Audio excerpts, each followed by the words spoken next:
Good morning, Britain. And staying positive, broadcasting legend and a familiar face here on Good Morning Britain. John Stapleton joins us for his first live TV interview since revealing that he has Parkinson's disease. And John will be telling us how he's determined to live an independent life for as long as possible.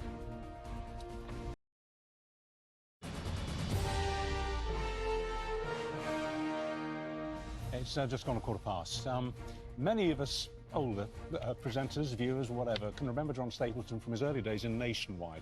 He became a very trusted face on our screens. His career spans decades going on from there. He fronted all sorts of programmes like Panorama and Watchdog and, of course, GMTV.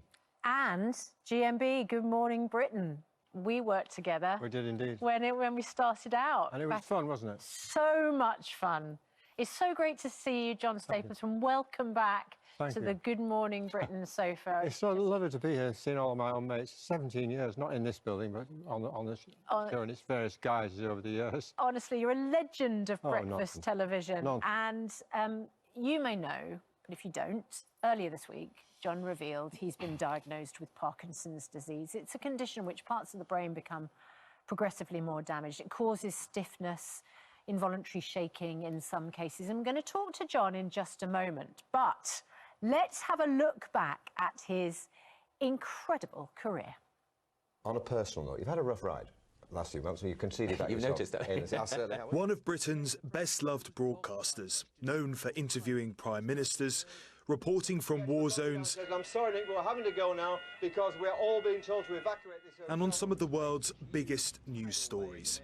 He became known nationally on Nationwide in the 1970s, here reporting on his hometown of Oldham's push to become a holiday destination. They've got Oldham key rings, Oldham car stickers. Before establishing himself as a household name on breakfast television, first with TVAM, then GMTV, and here on Good Morning Britain. I'm John Stapleton. It's absolutely new to me, but many parents up and down the country will know that these things are very, very popular indeed. John's partnership with his wife, Lynn Foulds-Wood, on Watchdog was watched by millions in prime time on BBC One as they fought for the rights of consumers. He returned to daytime TV on The Time, The Place. Good morning. The time is 10 o'clock. The place is Manchester. Meeting audiences across the UK and reporting on what mattered to them. But having helped tell hundreds of stories, this week John shared a new chapter of his own, announcing that he's been diagnosed with Parkinson's disease.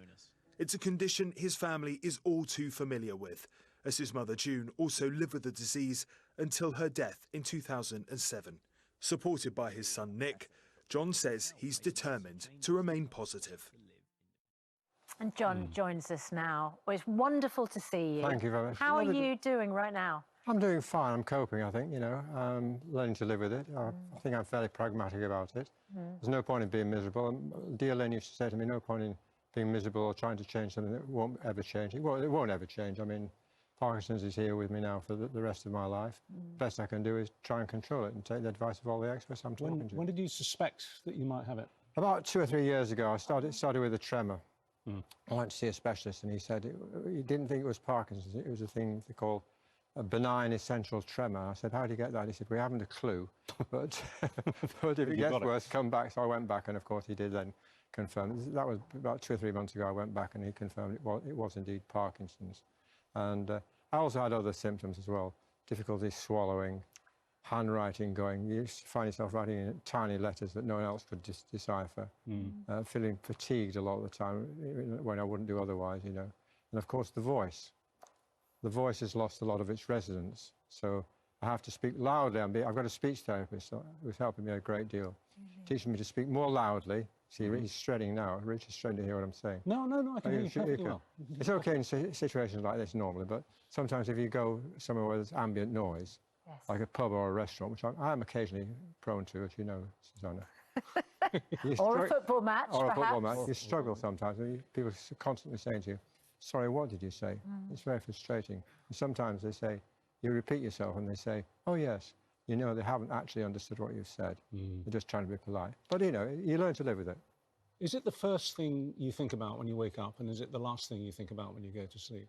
It's often the first thing I think about when I wake up, because like getting dressed, because of the tremor. You get the tremor is one of the first signs. I didn't mention that, did I? Yeah, that's like mine's not too bad at the moment, but things like putting your shirt on this morning takes a lot longer than... What, doing the buttons up? Doing the buttons up, yeah. Yeah. Like that. My mother, as you know, my mother, we mentioned that my mother had it. She had difficulty peeling a potato or opening a can. Domestic things like that, which are irritating, but, you know, can't change it, so learn to live with it. Parkinson's is one of those conditions where science hasn't really progressed in terms of treatments. No. They are experimenting all the time, though. Experimenting all the time. So what are you benefiting from? What is the current medication that and does it help? How does it help? Well, I'm on a course of tablets called dopamine, which help the Parkinson's. Because that replaces the dopamine. One of the significant things about Parkinson's is you lose this huge amount of dopamine in your brain. I've done your research, as ever. Yes, absolutely. So there's a replacement drug for that. And so far, I've only been taking it for like 2 or 3 months. It's controlled. It's not getting any worse. So we'll see how it goes. What about physical therapy? You say you're having speech therapy. I mean, I just want to point out that while you say you believe your voice has lost its resonance, I would say you haven't lost anything. You still have a beautifully resonant voice. Thank you. Your voice might have changed, but I don't think you've lost any of your It has changed. And also, I've got to tell you that a lot of friends of my generation are going deaf, although they won't admit it. So it's not all my fault. No, exactly. I'm shouting across a bar. I've told you once. But Susanna's right. If I was listening to this on the radio, I wouldn't know what you were talking about in terms of losing resonance. Because I think when you sound, I recognise that voice. That's you John. still sound like John Stapleton. I can maybe restart my career, Richard. I'm only 78 after all. Absolutely. What about when you consider what happened to your mother? Obviously, that informs, you know, your whole view. In what way? Well, that's why I knew what I got. It was no surprise when the neurologist said to me, "You've got Parkinson's." I knew it anyway. So. Yeah, I bet. And my mother, it was very sad to watch. I took her to the hospital in Kingston, where she lived, many years ago, and the guy said straight away, "Yes, it's Parkinson's. It'll take about 5 or 6 years to set in fully," and he was spot on, right? And she went from being a very lively, ebullient woman. You know, she was the more joyous of the two. My dad was a lovely guy, but quiet, you know. To being someone who was really prisoner in her own home, because her limbs got very sore and stiff, and she used to have all sorts of problems, like, as I say, peeling a potato, opening a can, and also hallucinations from time to time, which I never worked out. I don't know whether they were the drugs she was taking or the condition itself. I never got to the bottom of that. She came up with some of the most amazing stories of things that had allegedly happened to her. That hadn't happened. It was hard to keep a straight face sometimes, God bless her. But, you know, weird. Anyway, but, you know, it was sad to watch and sad to, you know. So obviously that's a prospect I don't relish, but, you know, I've got it, so get on with it. I was going to say, if you like, look into the crystal ball and look ahead, what kind of prognosis have you got? Well, it remains to be seen how good the drugs are, basically. Right. I'm trying to be as optimistic as possible and think on the bright side, you know, make the best of it and lead as normal a life as possible. I don't know is the answer to that, Richard. I mean, I know people apparently who've had Parkinson's for years and cope perfectly well. Yes. And there is hope out there. And I would advise anyone to take advice, you know. One of the reasons I came out, as it were, this week with my son, Nick, was it was Nick's idea. He's up in Scotland recording his scam interceptors program at the moment, otherwise he'd be here, I'm sure. It's his idea to talk about it because people don't talk about these things, or not often enough. No. Men in particular are bad at talking about illness, aren't they? You know, Susanna. Yes, I do. And go and see a doctor. Oh, I'll be fine, don't worry about me. You know, and I know it's not easy to see a doctor, but if you have any doubts, go and see a doctor, or get in touch with Samaritans UK, a charity I'm a patron of, because they got all sorts of support and advice for people that you wouldn't dream of. I think you're an example of how the difference in how we approach these conditions between the generations has changed so much that there was a shame that led perhaps your mother, other people's parents with this condition to withdraw and retreat and not be able to share their emotions about it. Whereas we're in a different time now. We are. You know, you're able to be totally public and accepted and embrace what's happening to you positively rather than let it beat you down. And I have to say, Susanna, the response of the public since this was announced on Monday has been absolutely overwhelming. I've spent the last 2 days doing nothing but answering calls and messages from lovely messages from people. Very flattering too, some of them, you know, to the point where I thought they've got the wrong guy, they're mixing up with someone else. What have people been telling you? Exactly. Oh, just how fond of me, to put it bluntly.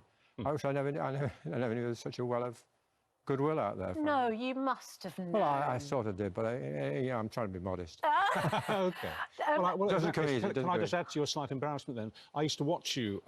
when you're at school, I know, Rick. No, it's more than that. On Nationwide, that's when I first became aware of you, when you were a Nationwide reporter and presenter. And you inspired me to get into television. Thank you. I used to watch you and think, I want to do what he does. Well, mine was Mike Parkinson, because I went to college in Manchester, opposite the Granada Studios. Yes. Yeah.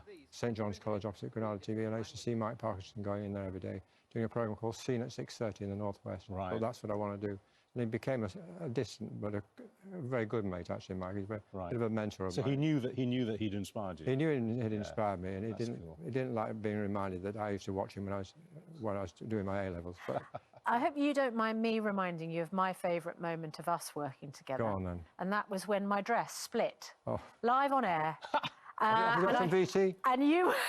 And you were sitting right Dig it next out, to me. dig it out. Actually, I have a feeling it happened during an ad break, and I had to nip out. You did. Oh, you mean we don't have the clip? You very valiantly tried to help. Thank you, But Dad. unfortunately, the zip had gone. It was only valour, I promise you.